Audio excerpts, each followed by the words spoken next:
Well, it was nice to hear the little dissertation about a submarine today, Frank. Excellent photos. Anybody that doesn't have the opportunity or didn't have the opportunity to do it, please get on that boat before the end of the class. Now, tonight I'm going to talk to you about Roosevelt's dilemma and the Pacific Campaign. Got a lot of material and I'm going to have to shorten up a little bit, so please bear with me. So this evening we're going to review some of the political strategies of the war leaders. There's a huge section in the book, well, not a huge, 6-page section in the book that Keegan has spent talking about the various leaders and their overt and somewhat inovert plans about the war. We're going to talk about Hitler's goals, very interesting discussion, at least from Keegan's point of view. We'll look at Roosevelt's goals and Churchill's, and I also want to talk about a little bit about Stalin, because Stalin seems to evolve, like I said last time, as one of the most seminal leaders. He grew with the war, and he became more and more ruthless as it went on. We'll also talk about Japan's loss in the South Pacific and the extent of their Asian empire. And there's some things that perhaps you might not be aware of, that the Japanese actually controlled more territory than the Germans by almost 50%, with an army 1/6 as large as the German army.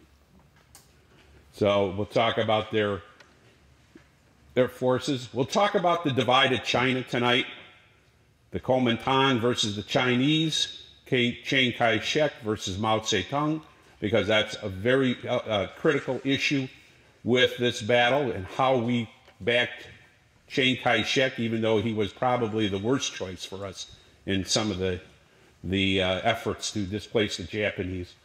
We will also talk about the Japanese supremacy in China. Surprisingly, the Japanese were still on the offensive as of 1945 in China. They were losing everywhere else, but they were still battling away in China. We will discuss Operation Ichigo, which is the Chinese invasion to try to displace Chiang Kai-shek, which was ongoing all the way through January 1945. We'll talk about Operation Yugo, which is the invasion of India and Burma by the Japanese, and how they wanted to really invade India. And it was the Queen's uncle, Lord Mountbatten, and General Slim that will stop them. Lord Mountbatten, unfortunately, met his demise many years later, of course, a victim of the IRA, blown up on his yacht by the Irish Republican Army. The invasion of the Philippines, let's see MacArthur come back home. We're going to also look at Palau and Iwo Jima. But before Palau and Iwo Jima, we'll talk about the Battle of Leyte Gulf, the largest naval battle ever, bigger than Jutland and other fights. So, got to get a little bit of understanding on our political leaders. We have to understand Stalin, Hitler, Churchill, and he doesn't look angry, he's just pouting. That's because Roosevelt took his lunch from him. And Roosevelt.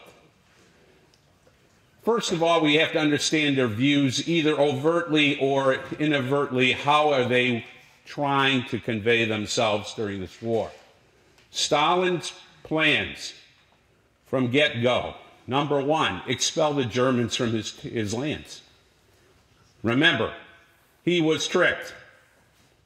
He came into the war thinking that Germany was his friend, and he got his comeuppance when he started to be invaded.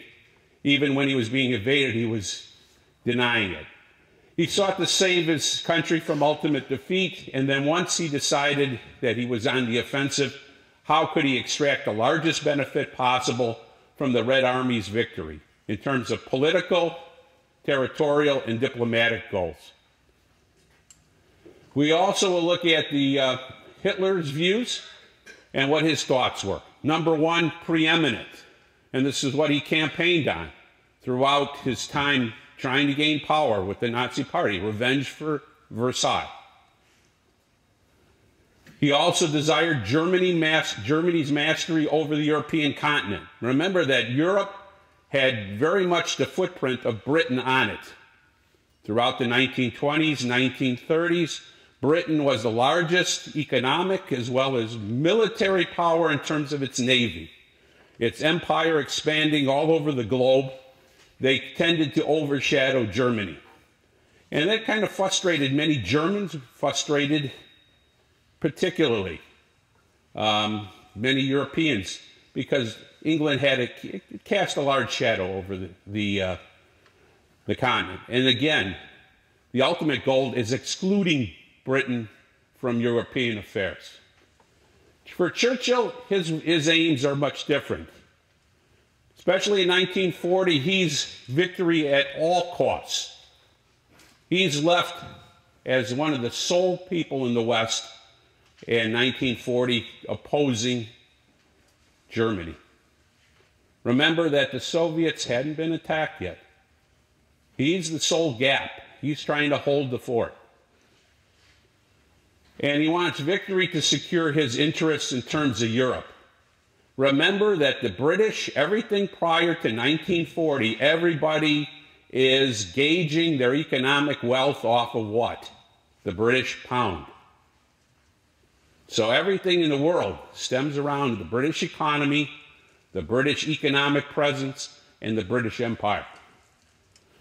And finally, trying to preserve that empire to the best of his abilities, knowing that it's flittering away very quickly, because they have to buy every weapon, every munition, from who? Us. United States. Now, our president, Roosevelt, he was really praised by Keegan. I think Keegan really had a great love for Roosevelt. For a British person to have great love for a U.S. president, kind of interesting, especially a British historian. Roosevelt's belief is the New World Order would outlast the old one, that the United States, because of its economic power and its potential, would overshadow Britain. And we can see in much of his policy, lend-lease, cash and carry, taking British economic resources, providing them munitions, even providing them support by taking those munitions halfway around the world to the middle of the Atlantic Ocean and saying, okay, now here's your guns, here's your munitions, have your Navy escort them to the rest of the way. Not a problem. He had no problem with that. Try to aid Britain, but not get into the war at all costs. At least in 1940, avoid fighting. Not prepared to fight at that time. He'll be drawn in, of course. We know the Japanese will draw him in December of 41. Whether by design or whether by inaction, not quite sure. But he also was seeking a way that if we did enter, how could we be successful and do it at a minimal cost? Remember, our activity levels as a nation in terms of the Western European experience really don't come into play until 1943-44. We're slow to move in the European theater. And part of that is going to be based on some of the critical decisions that FDR will make during his war presidency. Number one, the biggest decision made in early 1941, if we are going to fight, we're going to fight against Germany first. He viewed Germany as the problem more than Japan. That we are going to invade North Africa, settling a dispute that was lingering between his general staff and the rest of the Allies, especially the British, who were reluctant. They were reluctant to go to North Africa. What do we have in North Africa that would really be of any interest to anybody? And deciding to go to North Africa was a big issue. Yes, we'll compromise, we'll go, we'll do it. But number three was the pivotal one, the unconditional surrender of Casablanca, unconditional surrender of all Axis forces. No one country making the decision to settle first. He was very fearful that Stalin was going to turncoat. Remember, Stalin had made agreements with Hitler previously and had been backstabbed. And he was afraid that if Hitler tried to approach Stalin again, Stalin would have settled for a political settlement, maybe dividing up Poland or giving up some more territory and appeasing himself. And then the critical decision in 1944, Casablanca, is to take and distance himself from Churchill, especially in light of his discussions with Stalin, making that decision, or I'm sorry, in Tehran, I said Casablanca, in Tehran, to make sure, in Tehran in 45, that he is going to distance himself from Churchill, that he's going to play a game that's in the best interest of the United States. But what does he do in the meantime? He has to trade off Eastern Europe for an unsure situation of Soviet assistance, perhaps down the road in Japan. In February of 1945, we're not quite certain that we have all it's going to take to beat the Japanese. And in the back of the president's mind is the thought that, hey, if we need to, we can draw on the Soviets because they have a war grudge against Japan. Remember, in 1905, Japan whooped Russia. It wasn't even a good game. They took out the Russian fleet and embarrassed them thoroughly. So there was some fear, or not fear, but at least some anticipation that the Soviets would like to carry on and take care of business with the Japanese.